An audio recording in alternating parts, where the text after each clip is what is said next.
आज पढ़ना है फ्रांसीसी क्रांति।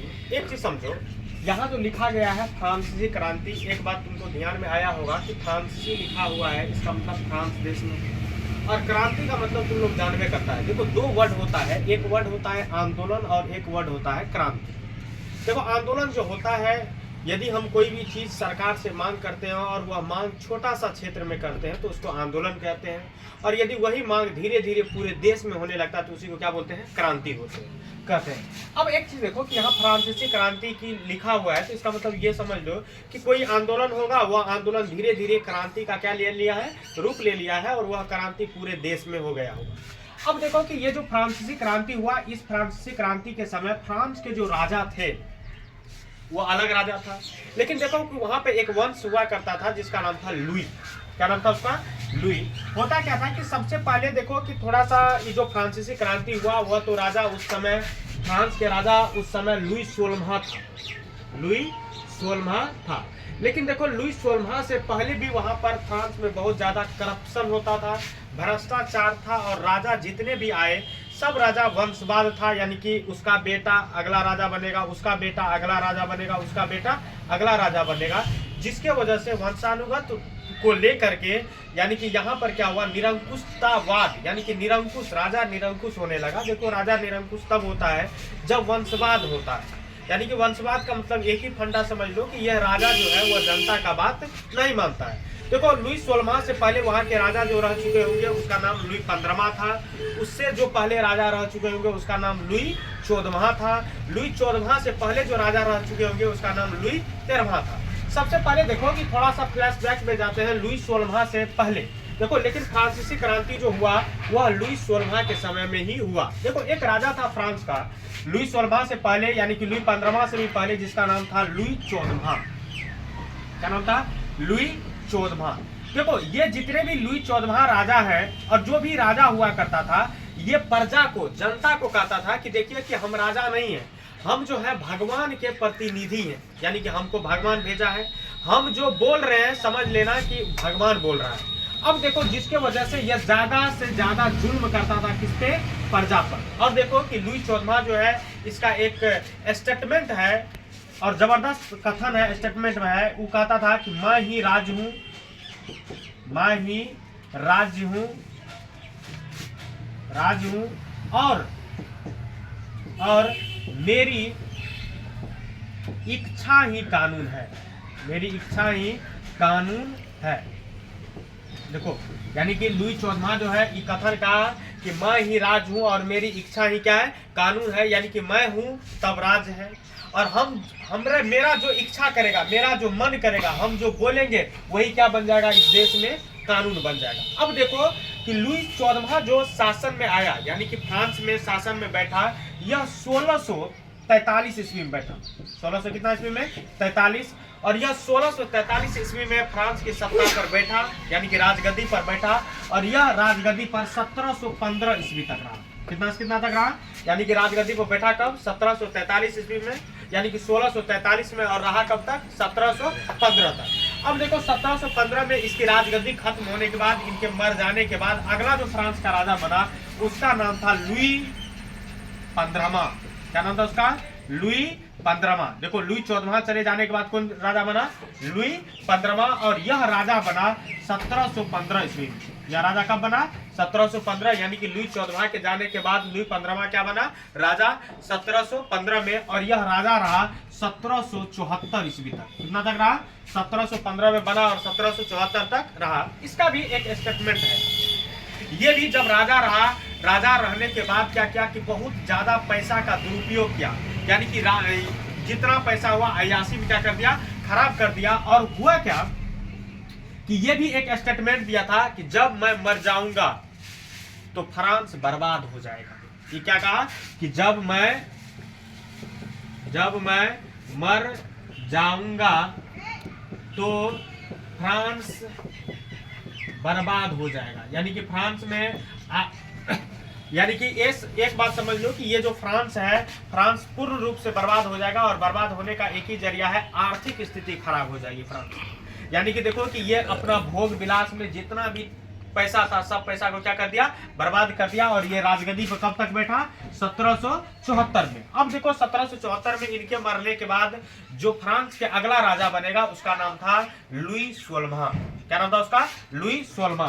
देखो सबसे पहले जो राजा था उससे पहले लुई कौन था, 14वां था। वो क्या कहा कि मैं ही राज हूँ और मेरी इच्छा ही क्या है, कानून है। और यह राजा कब बना, 1643 से कब तक रहा, 1700 यानी कि 1715 तक।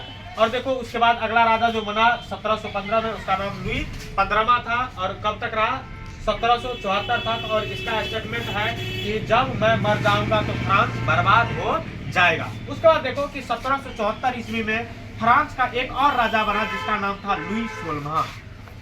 इसका क्या नाम है, लुई 16वां। ये राजा बना 1774 ईस्वी में। देखो जब ये लुई 16वां राजा बना फ्रांस का, जब ये क्या बना, राजा बना, तब इसका उम्र ओनली फॉर 20 साल था। 20 वर्ष के उम्र में लुई 16वां जो है फ्रांस का क्या बना, राजा बना। और जैसे ही राजा बना और उम्र कम होने की वजह से इसके जो पूर्वज थे, जो राजगद्दी पर बैठा हुआ था, वह भी निरंकुश की स्थिति में था, यानी कि पूरा पैसा बर्बाद कर चुका था। और ये भी बना तो ये भी पैसा को क्या कर दिया, बर्बाद कर दिया। अब देखो कि ये राजा कब बना, 1774 ईस्वी। अब देखो कि 1774 ईस्वी से यह राजा रहा 1793 ईस्वी तक। कितना से कितना तक रहा, क्वेश्चन पूछ सकता है कि लुई 16वां राजा कब से कब रहा, 1774 से 1793 तक। अब देखो धीरे धीरे घटना आगे क्या बढ़ने लगी।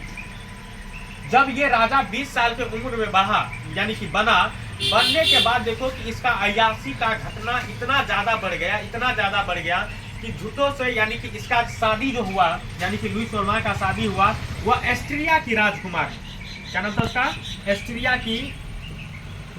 की राजकुमारी, यानी कि एस्ट्रिया के जो राजा है, राजा की बेटी से हुआ शादी। और उसका नाम था मेरी अंतोनेट। क्या नाम उसका, मेरी अंतोनेट, यानी कि उसका शादी किससे हुआ, मेरी अंतोनेट से। और मेरी अंतोनेट से जैसे ही शादी किया, शादी करने के बाद करोड़ों रुपया खर्चा कर दिया। और करोड़ों रुपया जैसे ही खर्चा किया तो कहीं ना कहीं लुई 16वां के राज में, यानी कि फ्रांस का आर्थिक स्थिति क्या हुआ, बद से बदतर हो गया। और बद से जैसे बदतर हुआ, बदतर होने के बाद यहाँ के राजा क्या आ गया, सड़क पर आ गया। और देखो उसके बाद राजा ये आंदोलन होने के कारण ये भी नहीं है कि लुई 16वां ही ये फ्रांसीसी क्रांति का मुख्य सूत्रधार है। यानी कि फ्रांसीसी क्रांति होने के बहुत सारे कारण है। इसका जो पूर्वज जो था लुई 14वां था, लुई 15वां था, लुई 16वां, यानी कि ये सब भी कुछ ना कुछ ऐसा खराब काम किया कि जनता इससे क्या होने लगा, उबने लगा। और उबने के बाद देखो, यानी कि ये लुई 16वां, लुई 14वां, ये लुई जो 15वां है, इसके समय भी फ्रांस के जो समाज है, फ्रांस का कौन चीज है, समाज, यानी कि समाज का मतलब जहां पे बहुत सारे क्या रहते हैं, लोग रहते हैं। ये फ्रांस के समाज को 3 पार्ट में बांटा गया था, यानी कि 3 स्टेट में बांटा गया था। एक चीज देखो, सबसे पहले ये देख लो कि यानी कि थोड़ा सा पीछे चले जाएंगे, फ्रांसीसी क्रांति जो हुआ था वह कौन राजा के समय हुआ था, लुई 16वां के समय। लेकिन लुई 14वां जो है राजा कब बना, 1643 में। और कब तक रहा, 1715 तक। और इसका स्टेटमेंट क्या था कि मैं ही राज हूँ और मेरी इच्छा ही क्या है, कानून है। उसके बाद देखो कि लुई क्या है, 15वां है। लुई 15वां कब राजा बना, 1715 में। और रहा कब तक, 1774 तक। और ये कहा कि जब मैं मर जाऊंगा तो फ्रांस क्या हो जाएगा, बर्बाद हो जाएगा। काहे बर्बाद होगा कि तमाम जो पैसा है वो क्या कर चुका था, बर्बाद कर चुका था। और एक चीज तो लोगों को पता होगा कि देखो ये जो लुई 16वां है, लुई 16वां के समय ही, लुई 16वां के समय ही फ्रांस में एक, यानी कि फ्रांस और इंग्लैंड के बीच एक युद्ध हुआ। उस युद्ध का नाम है सप्तवर्षीय का युद्ध, सप्तवर्षीय युद्ध, सप्तवर्षीय युद्ध। सप्त का मतलब क्या होता है, 7, वर्षीय का मतलब वर्ष, यानी कि ये युद्ध जो है 7 वर्ष तक चला था। और यह युद्ध की शुरुआत 1756 ईस्वी में हुआ था। कितना ईस्वी में हुआ था, 1756। और 1756 से 1763 ईस्वी तक यह युद्ध चला था। तो देखो 56 में इस युद्ध की शुरुआत हुआ था और चला कब था, 63। तो कितना वर्ष हो गया, 7 वर्ष। इसीलिए इस युद्ध को सप्तवर्षीय युद्ध कहा जाता है। इस युद्ध को कौन युद्ध कहा जाता है, सप्तवर्षीय युद्ध। और इस युद्ध में, यह युद्ध जो हुआ था 2 देश के बीच हुआ था। एक देश का नाम है यानी कि फ्रांस और दूसरा देश है इंग्लैंड। यानी कि फ्रांस और इंग्लैंड के बीच कौन युद्ध हुआ था? सप्तवर्षीय युद्ध। और उस युद्ध की शुरुआत कब हुआ था? 1756 से 1763 तक, जिस युद्ध में इंग्लैंड की क्या हो गई थी? जीत, और फ्रांस की क्या हो गई थी? हार हो गई थी। अब देखो कि कहीं ना कहीं तुम यदि युद्ध लड़ेगा और 7 साल तक युद्ध लड़ेगा तो तुम्हारा तो पैसा खर्चा होगा, मुंह देखे से तो युद्ध नहीं चलता है, यानी कि पैसा खर्चा करना पड़ता है, जिसकी वजह से फ्रांस की स्थिति क्या हो गया? खराब हो गया। और जब सप्तवर्षीय युद्ध चल रहा था उस समय, यानी कि फ्रांस में जो सत्ता थी, फ्रांस में कोई चीज थी, सत्ता थी, वह किसका था? लुई 15वां का था। इसीलिए लुई 15वां ने कहा कि जब मैं मर जाऊंगा तो फ्रांस क्या हो जाएगा? बर्बाद हो जाएगा, कहा कि यहाँ का स्थिति क्या है? खराब हो चुका है। अब देखो तुमको पता है कि लुई 15वां के बाद अगला राजा जो बना वो कौन बना? लुई 16वां बना। और वह राजा कब बना? 1774 से कितना तक? 1793 तक। अब देखो कि यानी कि लुई 16वां का शादी ऑस्ट्रिया की राजकुमारी मेरी अंतोनेट से हुई। अब देखो उसके बाद अगला देखो तुमको बताएं कि ये जो फ्रांस है, फ्रांस के समाज को 3 स्टेट में बांटा गया था, यानी कि प्रथम स्टेट, द्वितीय स्टेट और तृतीय स्टेट। यानी क्वेश्चन पूछ सकता है कि फ्रांस के समाज को कितने भागों में बांटा गया है? 3 भाग। यहाँ पे लिखेंगे कि फ्रांस की समाज को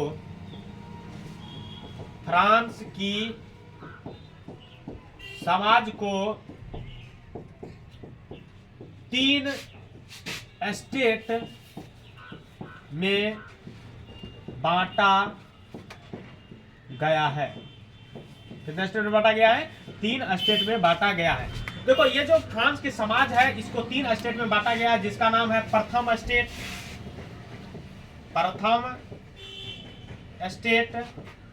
दूसरा का नाम है द्वितीय स्टेट, और तीसरा का नाम है तृतीय स्टेट। तीसरा का नाम क्या है? तृतीय स्टेट। देखो यानी कि फ्रांस के समाज को कितने भागों में बांटा गया है? 3 स्टेट में।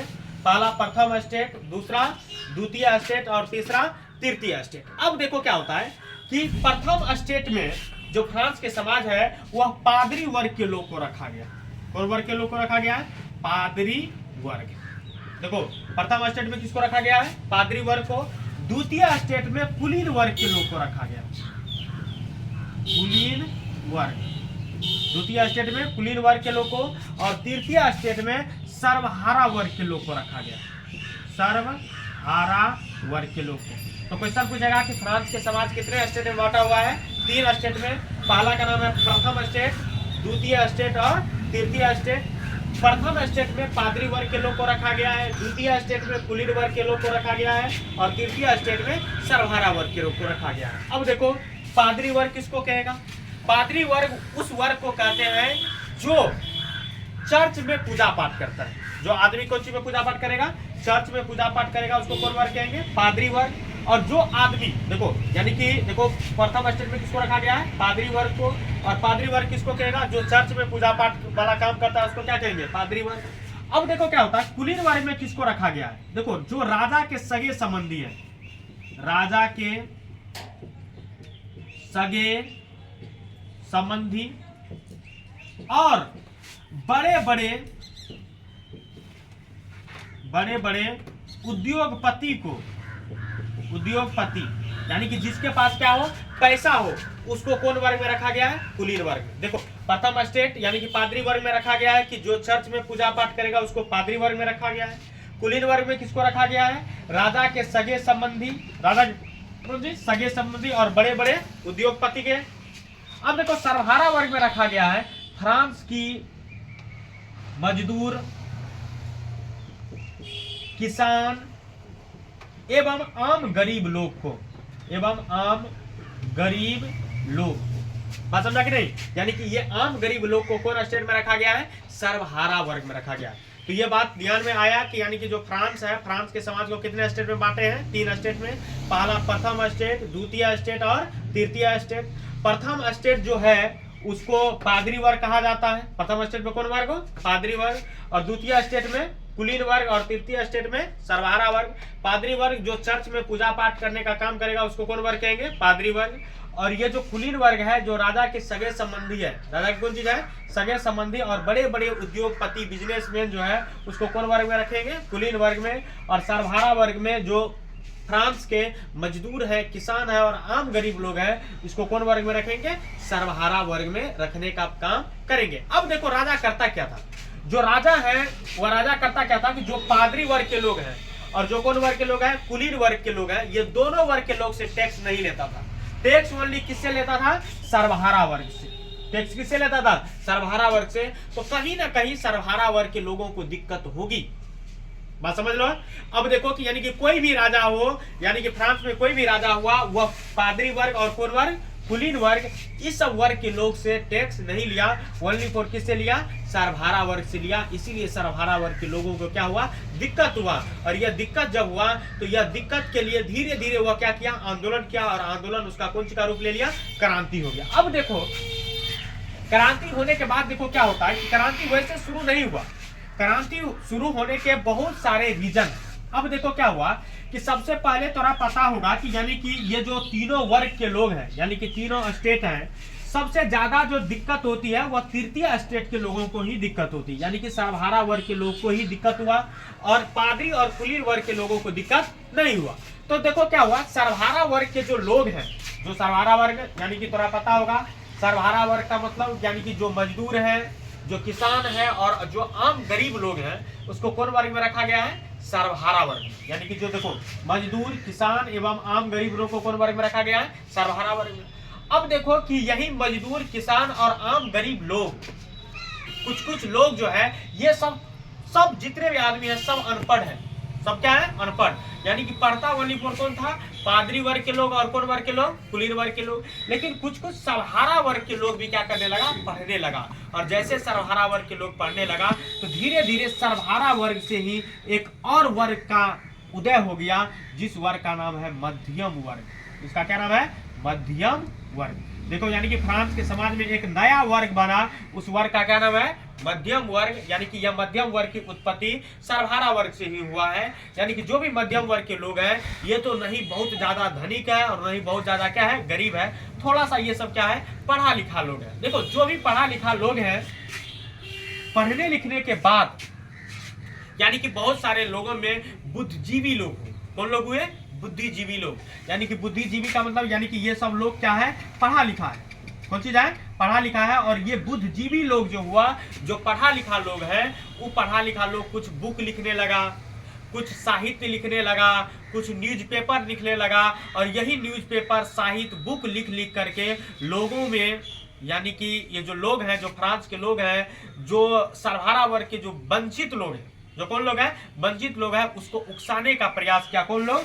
बुद्धिजीवी, कि तुम लोग को अधिकार है और तुम लोग को ये अधिकार है कि अपना जो ये समाज है, यानी कि इस समाज में तुम्हारा कुछ भला होने वाला नहीं है, तुम्हारा कुछ दबदबा नहीं है। तो कहीं ना कहीं बुद्धिजीवी जो लोग हैं, जो लेखक हैं, जो साहित्य हैं, ये सब क्या किया? फ्रांस के लोगों को, सर्वहारा वर्ग को जगाने का प्रयास किया। और यही जगाने के बाद धीरे धीरे सर्वहारा वर्ग के लोगों ने अपने अधिकार को समझा, और अधिकार को समझने के बाद धीरे धीरे फ्रांसीसी क्रांति की क्या हो गई? शुरुआत। तो दूसरी जो फ्रांसीसी क्रांति की शुरुआत होने का जो कारण रहा है, वह कौन लोग रहा है? बुद्धिजीवी लोग। कौन लोग रहा है? बुद्धिजीवी। यानी कि बुद्धिजीवी का मतलब ये समझ लो कि ये सब मध्यम वर्ग के लोग हैं। यानी कि यही सब सर्वहारा वर्ग से लोग सब क्या किया? पढ़ पढ़ करके बहुत सारे क्या लिखने लगे? बुक लिखने लगे। तो फ्रांस में देखो 3 गो बुद्धिजीवी सबसे इंपॉर्टेंट है। कितना बुद्धिजीवी है? 3 गो। जिसमें सबसे पहला जो है उसका नाम है मॉन्टेस्क्यू। दूसरा जो बुद्धिजीवी है उसका नाम है रूसो। उसका क्या नाम है? रूसो। देखो मॉन्टेस्क्यू, क्या नाम है इसका? मॉन्टेस्क्यू। ये क्या है? रूसो। और तीसरा जो है उसका नाम है वॉल्टेयर। उसका क्या नाम है? वॉल्टेयर। ये तीनों आदमी मिल करके कहीं ना कहीं फ्रांसीसी क्रांति को एक नया मोड़ दिया। अब देखो क्या किया कि ये जो मॉन्टेस्क्यू है, ये आदमी है और ये एक लेखक है। इन्होंने एक बुक लिखा, उस बुक का नाम है विधि की आत्मा। उस बुक का नाम क्या है? विधि की आत्मा। क्या नाम है इसका बुक का? विधि की आत्मा। देखो ये जो विधि की आत्मा बुक है, विधि का मतलब होता है कानून। विधि का मतलब क्या होता है? कानून। अब देखो ये कानून की आत्मा जो बुक लिखा, इस बुक में लिखा कि देखो सरकार ऐसे नहीं चलती है। सरकार चलने के लिए सरकार के 3 अंग जरूरी है। सरकार के कितने अंग जरूरी है? 3 अंग। सरकार के 3 अंग जरूरी है। और ये बात कौन बोला? मॉन्टेस्क्यू।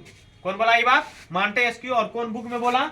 विधि की आत्मा में कहा कि सरकार को चलने के लिए 3 अंग चाहिए। कितने अंग चाहिए? 3 अंग, जिसमें सबसे पहला अंग जो है उसका नाम है विधायिका। सबसे पहला क्या नाम है? अंग विधायिका। और दूसरा जो अंग है जिसका नाम है कार्यपालिका। क्या नाम है इसका? कार्यपालिका। और तीसरा जो है उसका नाम है न्यायपालिका। क्या नाम है इसका? न्यायपालिका। यानी कि देखो एक चीज समझो, मॉन्टेस्क्यू जो है अपने जो बुक है, बुक का नाम क्या है? विधि की आत्मा। विधि की आत्मा में कहा कि सरकार को चलने के लिए कितने अंग चाहिए? 3 अंग। पहला अंग का नाम है विधायिका, दूसरा का नाम है कार्यपालिका और तीसरा का नाम है न्यायपालिका। देखो विधायिका किसको कहते हैं? जो हमारे देश में कानून बनाता है। जो हमारे देश में क्या बनाएगा? कानून बनाएगा, उसको क्या कहेंगे? विधायिका। जैसे MLA हो गया, MP हो गया, MLC हो गया, ये सब कौन जी के अंतर्गत आता है? विधायिका के अंतर्गत। यही सब क्या बनाता है? कानून बनाता है। तो ये बात ध्यान में रखना चाहिए कि विधायिका किसको कहेगा? जो कानून बनाएगा उसी को क्या बोलेंगे? विधायिका। देखो कार्यपालिका किसको कहेंगे? जो कानून का पालन करवाता है। जो कानून का क्या करवाता है? पालन करवाता है, उसको क्या बोलेंगे? कार्यपालिका। जैसे SP, DM, BDO, CO, दरोगा, ये सब कौन सी हो गया? कार्यपालिका। और देखो न्यायपालिका क्या होता है? देखो ये जो कानून लगता है, कानून तो आदमी के लिए लगता है। अब देखो कि लोग जो है, ये तो कानून बना दिया विधायिका, और कानून का पालन कौन करवाएगा? कार्यपालिका। और कानून में कुछ कुछ लोग हैं जो लुचपनी करेगा, यानी कि लुचपनी यदि करेगा तो उस लुच्चा लोग को देखने का काम कौन करेगा?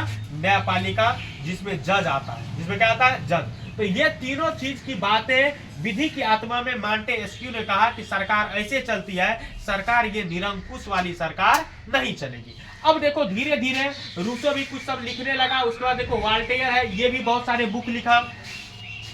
ये सब बुक लिखने के बाद बुद्धिजीवी जी सब के वजह से फ्रांस में क्या हुआ? क्रांति हुआ। और फ्रांस के लोगों ने समझा कि सही में हम लोग जो कौन वर्ग के लोग हैं, यानी कि सर्वहारा वर्ग के लोग हैं, हम लोग के साथ क्या हो रहा है? दिक्कत हो रहा है। और दिक्कत होने की वजह से कहीं ना कहीं, यानी कि ये जो फ्रांस के सर्वहारा वर्ग के लोग हैं, सर्वहारा वर्ग के लोग क्या किया? जगा। और जगने के बाद धीरे धीरे, अब देखो यानी कि सर्वहारा वर्ग के लोग को करने के बाद, जगने के बाद धीरे धीरे सरकार का भरपूर विरोध किया। और सरकार का जैसे ही विरोध किया, अब देखो विरोध करने के बाद वहां के जो लोग हैं वह कहा एकदम इस सरकार को क्या कर देना है? हटा देना है। और जिस समय फ्रांसीसी क्रांति हुआ उस समय वहां के राजा कौन था? लुई 16वां। कौन था? लुई 16वां। अंत में लुई 16वां पर देशद्रोह का केस चलाया। सर्वहारा वर्ग के लोग कौन केस चलाया? देशद्रोह का। और अंत में लुई 16वां को, यानी कि 1 जनवरी, एक कौन चीज? जनवरी 1793 ईस्वी को फांसी की सजा सुना दिया। कब सुना दिया? 1 जनवरी 1793 ईस्वी को। और 1793 ईस्वी में इसका कार्यकाल क्या हो गया? खत्म। और उसके बाद देखो, यानी कि इसको फांसी की सजा सुनाने के बाद इसके जो मैडम था, जिसका नाम क्या था? मेरी अंतोनेट, उसको भी बाद में क्या दे दिया? फांसी दे दिया। और कहीं ना कहीं यानी कि फ्रांस में राजतंत्र क्या हो गया? खत्म हो गया। और फ्रांस में कौन तंत्र स्थापित हो गया? लोकतंत्र स्थापित हो गया। यही था किसकी क्रांति? फ्रांसीसी क्रांति। चलो देखो ये जो है ये टॉपिक खत्म अभी हुआ नहीं है। ये टॉपिक में और बहुत सारे चीजें पढ़ाएंगे। ओनली फॉर ये पढ़ाए अभी कि फ्रांसीसी क्रांति कैसे हुआ, इसके पीछे क्या रीजन है, और बहुत सारी चीजें पढ़ाना बाकी हो गया है, बचा हुआ है। देखो कि लुई 16वां जो है, इनको फांसी की सजा दे दिया गया था देशद्रोह की सजा में 1 जनवरी 1793 ईस्वी को। अब देखो ये अभी इतना तक ही हुआ, इससे आगे और पढ़ाएंगे।